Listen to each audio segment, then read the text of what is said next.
Hello everybody and welcome to this second lecture on quantum mechanics. First we go through a quick recap of what we have learned in the previous lecture. We have seen that the nature at the fundamental level is non-deterministic. This is the level where we deal with the building blocks of matter and energy. At this level we cannot know when, if or which of the possible events will take place. We can only calculate the probabilities of these events, and quantum mechanics helps us work out these probabilities. We also saw that quantum mechanics works by making use of vectors to describe the physical systems. In this lecture, we will further build on this point. The plan for this lecture is as follows. We will learn how to write the state of a quantum system. We already know that the state is a vector. We will learn how to write that vector. I will give you a recipe and then we will apply it to a few examples. For each example, we will look at the probabilities of various events. The new concepts we will start to learn in this lecture are basis vectors, scalar product, eigenvalue equation, Dirac notation. After some practice of quantum ideas in the first part of the lecture, we will learn a few postulates of the theory. Let's start with the first part. The recipe to write the state vector for a quantum system is as follows. Choose a measurable attribute of the system. Later we will see that sometimes we have to choose more than one attribute, but for the time being only one will suffice. This attribute can be the energy, the position, the momentum, or the spin of the system. Next, consider all possible outcomes of the measurement of the chosen attribute. With each outcome, we associate a vector.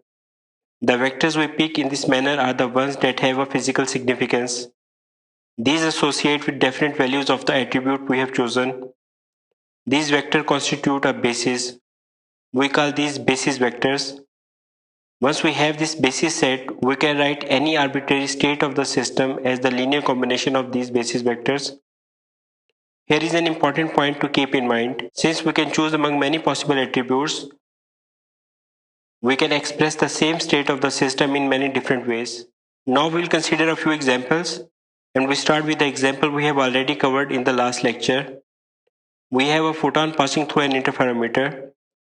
We can identify the column vectors 1, 0 and 0, 1 with the two paths available to the photon.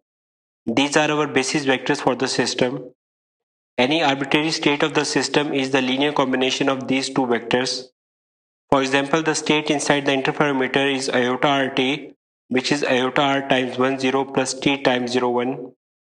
We know that iota R and T are the expansion coefficients in this linear combination, and their modulus square, R square and T square are the probabilities for the photon to be on the respective paths. We also know that we have R square plus T square equal to 1. Next, consider the spin angular momentum. It is associated with magnetic moment, and we can easily measure it in a Stern-Gerlach type experiment. When we measure the spin of a particle like electron, proton or neutron, we always get one of the two outcomes. We can label these outcomes as spin up and spin down. Now we need to associate vectors to these measurement results. Since we have only two possibilities, we can still use the column vectors we have used in the last example. In fact, the basis column vectors introduced in the previous example can be used to study any two-level quantum system. We associate the column vectors to spin states as follows. The vector 1, 0 represents the state in which spin is up, and the vector 0, 1 represents the state in which spin is down. These are now the basis vectors for this new problem, and any arbitrary spin state psi is equal to column vector AP can be expanded in these vectors. For this state, we know that A mod square is the probability that the spin is up and B mod square is the probability that the spin is down. We again need the condition A mod square plus B mod square is equal to 1 in order to have correct probabilities. We should now begin to recognize this type of condition in every example. This condition tells us that the sum of all the probabilities is 1. We call it the normalization condition. Continuing with the example, the values of spin angular momentum associated with spin up and spin down states are h cut by 2 and minus h cut by 2 respectively. H cut is the Planck's constant divided by 2 pi and has the dimension of angular momentum. We can write mathematical equations that associate these values to the basis vectors we have introduced. Consider this matrix multiplication. Some of you must have recognized Pauli sigma z matrix. This matrix acts on the basis vector 1, 0, multiplies it with the number and leaves the vector unchanged. We call this an eigenvalue equation. The vector 1, 0 is the eigenvector of this matrix and h cut by 2 is the corresponding eigenvalue. This is the mathematical way of saying that the value of z component of spin angular momentum of the particle when it is in the state 1, 0 is h cut by 2. Similarly, we have another eigenvalue equation for the spin down state with the eigenvalue minus h cat by 2. The lesson we learn from this part is the following. When we choose a measurable attribute, we also select an eigenvalue equation. The measurement results are the eigenvalues in that equation and the eigenvectors in the equation are the basis vectors. Here are some properties of the basis vectors we have introduced. This is the scalar or inner product of the column vector 1, 0 with itself. To take this product, we multiply the vector with the corresponding row vector 1, 0. This becomes a simple matrix multiplication and gives result 1. The value 1 means the vector 1, 0 is normalized. That is, it has unit norm. Similarly, the scalar or inner product of the vector 0, 1 with itself is also 1. Here we take the product of column vector 1, 0 with the row vector 0, 1 and vice versa here. This product is 0. This tells us that the two basis vectors are orthogonal to each other. This will generally be the properties of all basis vectors. They will be normalized and they will be orthogonal to each other. Together we call it an orthonormal basis vector set or simply basis. More generally, the scalar product is the measure of the overlap of the two vectors. So when we write the vector AB in these basis vectors, the expansion coefficient A and B are just the scalar products of the vector AB with the basis vectors. The overlap between AB and 1, 0 vector is A and the overlap between AB and 0, 1 vector is B. This is another important lesson. The expansion coefficients are the scalar products of the given vector with the basis we have chosen. Now let's look at the last example. We have a particle trapped in a box. This is a toy model. We use it to learn and practice quantum theory. We will study this model in detail in some next lecture. Today we will just borrow a little information from our future selves. You can read about this example in my blog on this address. The measurable attribute we choose is the energy of the particle. The information we are borrowing from the future is that the energy of the particle is quantized. We will learn in coming lectures that this is the general result. Whenever we have a particle trapped in some region, its energy becomes quantized. When we make energy measurements of the particle, we get discrete values that we can arrange in ascending order as E1, E2, E3 and so on. Now we need to associate distinct vectors with all these energy values and we immediately realize that the use of column vectors will not be suitable. We have a large number of energy values, in fact infinite values, and working with the big matrices is not easy. So we make use of a new notation called Dirac notation. We introduce vectors phi1, phi2, phi3, etc. The students should understand that these are just some vectors like column vectors we have used before.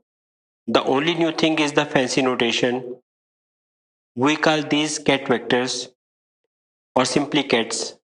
These are the basis vectors associated with definite energy values. Ket phi1 is the state in which energy is E1, ket phi2 is the state in which energy is E2, and so on. Again, we have an eigenvalue equation which in this notation is written as follows. H is called Hamiltonian. It is the operator for the total energy of the particle. It acts on eigenkets phi n and results in the same kets phi n multiplied by the energy eigenvalues En. N goes from 1 to infinity for infinite possible energies and their corresponding ket vectors. So if particle is in state phi n, it has energy En. And if the particle is not in state phi n, it is in a linear combination of these states. Ket psi is equal to C1 ket phi 1 plus C2 ket phi 2 plus C3 ket phi 3 and so on. C1, C2, C3 are the expansion coefficients and their modular squares are the probabilities. C1 mod square is the probability that the particle has energy E1 corresponding to the ket phi 1. Similarly, C2 mod square is the probability that the particle has energy corresponding to ket phi 2, which is E2. Again, the sum of all probabilities should be 1 and we get the normalization condition C1 mod square plus C2 mod square plus C3 mod square plus all remaining Cn mod square is equal to 1. The expansion coefficients are again the scalar product of the system ket with the basis vector. We write the scalar product in the new notation in this manner. We will learn more about this product and its properties in our next lecture. The fact that the basis vectors are orthogonal and normalized is expressed by this relation. On left hand side we have the scalar product of the vector phi n with phi m.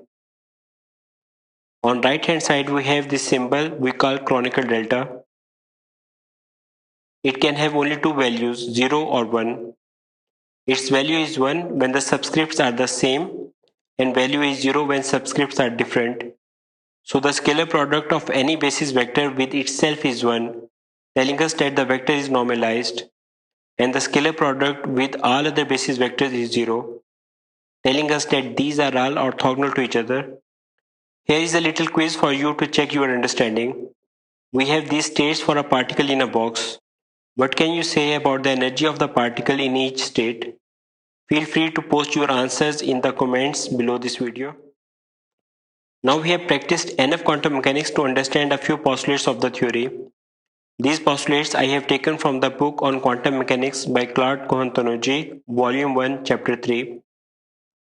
The first postulate states that at a fixed time t0, the state of a physical system is defined by specifying a ket psi of t0 belonging to the state space E. This state space is a vector space that contains all possible states of the system, and it can be spanned by various basis vectors. The postulate 2 states that every measurable physical quantity is described by an operator acting on the ket vectors in the state space. We call it an observable. It satisfies an eigenvalue equation, and the eigenvectors of the observable provide the basis vectors. Sometimes this postulate is referred to as first quantization, where the position and momentum variables are changed into position and momentum operators. The third postulate states that the only possible result of the measurement of a physical quantity is one of the eigenvalues of the corresponding observable. The important point to note is that there is no way of telling which eigenvalue. We can only tell the probabilities for a given eigenvalue. The fourth postulate tells us how to calculate these probabilities. The postulate states that the probability of getting a given eigenvalue an associated with the eigenvector un of the observable in the state psi is modulus square of the scalar product of psi with the un vector. We need to break this postulate into small pieces. A acting on un gives eigenvalue an times vector un. The vectors un are the basis vectors to write the state.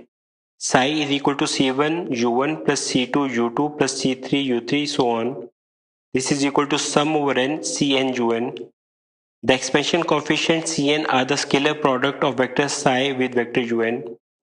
And finally the postulate 4 says the modulus square of these Cn is the probability of getting respective eigenvalue An. I do hope that the students watching this video can relate these postulates with what we have already covered in the previous examples. I also wish to add that the postulate 4 has been introduced in its simple most form, where we have discrete eigenvalues and each eigenvalue is associated with a distinct eigenvector. For more complex scenarios, we will need to modify this postulate. We will look at these modifications when the need will arise. Here is a summary of what we have learned. We have learned how to write the state of a quantum system. For this, we pick a measurable attribute of the system and attach a vector to all the measurement outcomes. This gives us an orthonormal basis vector set to write any possible state of the system. We have applied this recipe to a few examples and identified basis vectors in each example. We have seen what is an eigenvalue equation and how it is related to measurements. We have learned a little about Dirac notation, ket vectors, scalar product and norm of a vector. We will learn more about these in our next lecture. Finally, we have learned a few postulates of the theory. This brings us to the end of the lecture. I hope you have found this video interesting and the content of the lecture easy to understand. Please feel free to share your feedback or questions in the comments below this video. Take care and bye.